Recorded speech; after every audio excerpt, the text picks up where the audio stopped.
Let's talk about the first movie in Phase 4 of my DC Cinematic Universe, Flash Godspeed. We follow Wally West as he is stepping into his role as Central City's Flash. Beginning of the movie sees him stopping just an entry-level villain. It's the Turtle. He's a newly formed metahuman because of the white light. Wally beats him. That's the beginning. It's no big deal.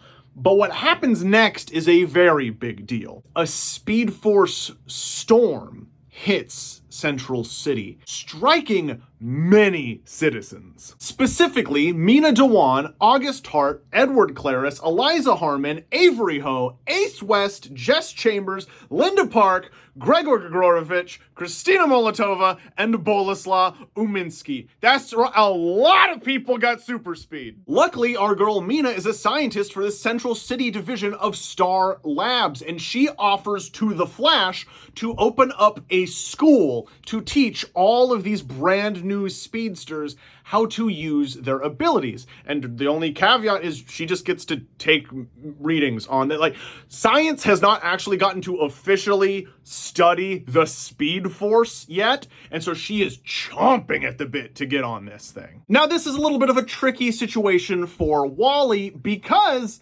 he knows several of these people. That's his cousin, that's his fiance, and that is his co-worker, because Wally West is a mechanic for the Central City Police Department. And so we get basically a scene of school where Wally is trying to teach all of these people how to use their speed powers. And he's doing all right. A lot of them are catching on pretty quick.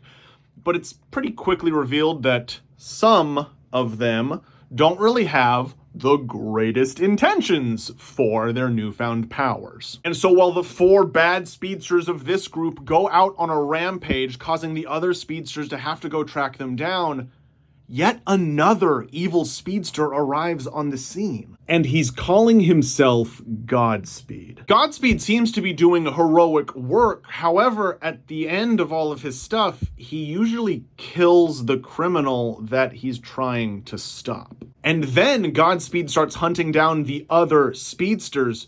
But what's weird is that when he catches them, he drains them of their connection to the Speed Force like some sort of speed vampire, leaving them emaciated husks. To help track down Godspeed, Wally goes to his best friend and co-worker, Hunter Zolomon, who has taken over as the head of the CSI for the CCPD after the death of Barry Allen during the crisis. Hunter is a character that we would have heard about in the other movies in my DC Cinematic Universe because he is constantly referenced as Wally's best friend. And this is when we also find out that Hunter knows Wally's secret. Wally told his best friend years ago. So now as the good students of the school and Wally and now Hunter added into the mix investigate Godspeed, they find something weird. Most of the criminals Godspeed is hunting down all had to do with a murder. Specifically, the murder of August Hart's brother. So while all of the other Flashes surround Godspeed, he feels absolutely cornered. He is trying desperately to convince everyone that yes, he killed the people who killed his brothers,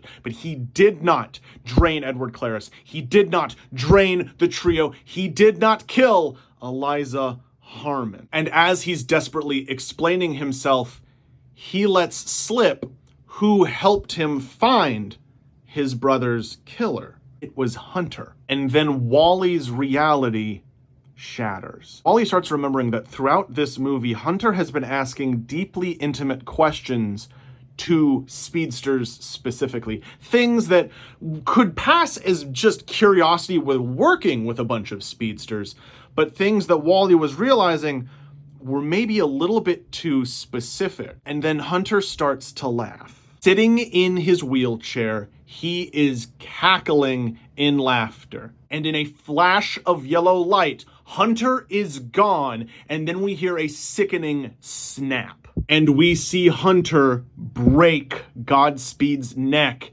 and then drain him of his Speed Force connection, causing the sclera of his eyes to turn black and his irises to begin pulsing red. He is dressed in Reverse Flash's suit, which he stole from CCPD lockup. And we find out Hunter was also struck by a bolt of Speed Force energy during the storm. And because of the rapid healing that speedsters get, it fixed his paralysis. He was able to walk again. But now that he had speed, he only wanted one thing: to prove that Wally West does not deserve to call himself the Flash. Hunter despises Wally. He views Wally as a man who has been given everything in life. Hunter's backstory is a dark mirror of Barry's.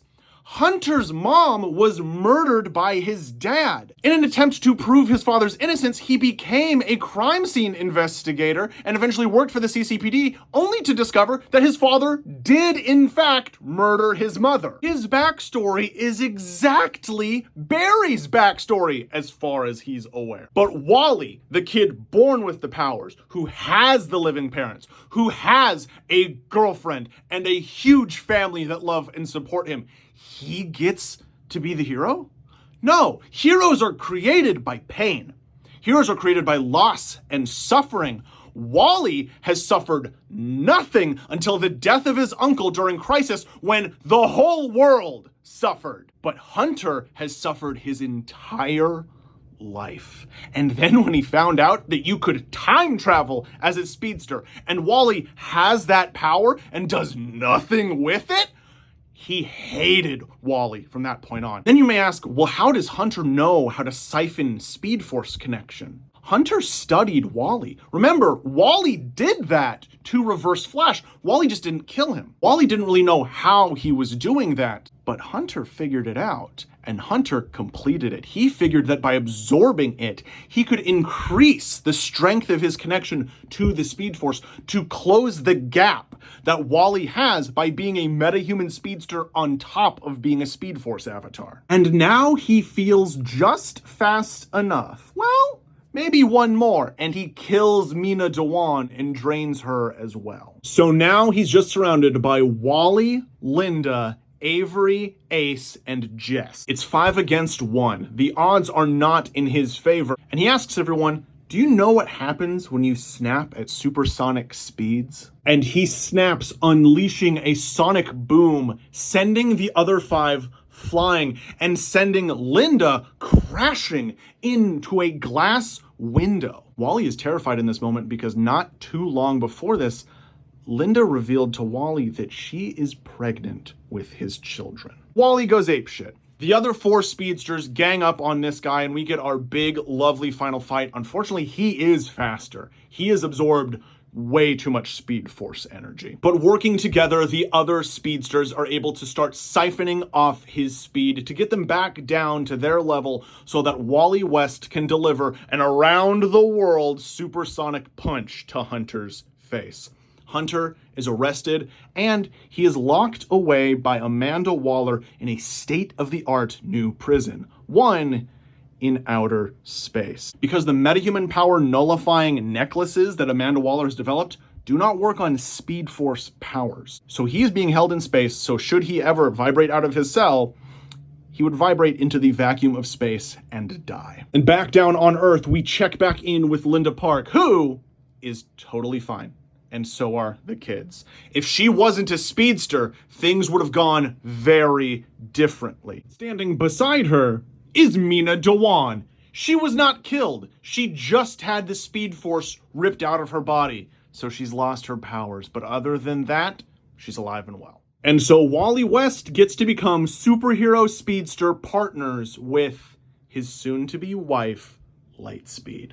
Ace West becomes the new Kid Flash and serves alongside his cousin. Avery Ho decides to go back home to China to try and try out being the Flash there. Mina Dewan goes on to continue studying the Speed Force and work closely with the Flash family. Jess Chambers, he just sort of decided to become a renegade Flash, running kind of wherever the mood strikes him.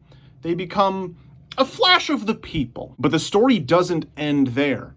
They're still trying to figure out what caused the Speed Force storm at the beginning of this movie. And then a second one starts up. However, this time with 4 experienced speedsters on the scene, Wally and Jess and Linda and Ace manage to siphon the Speed Force energy before it can strike any other civilians. And something weird happens. A rift in space-time opens up, and 2 figures run out. Jenny Ognatz and Bart Allen.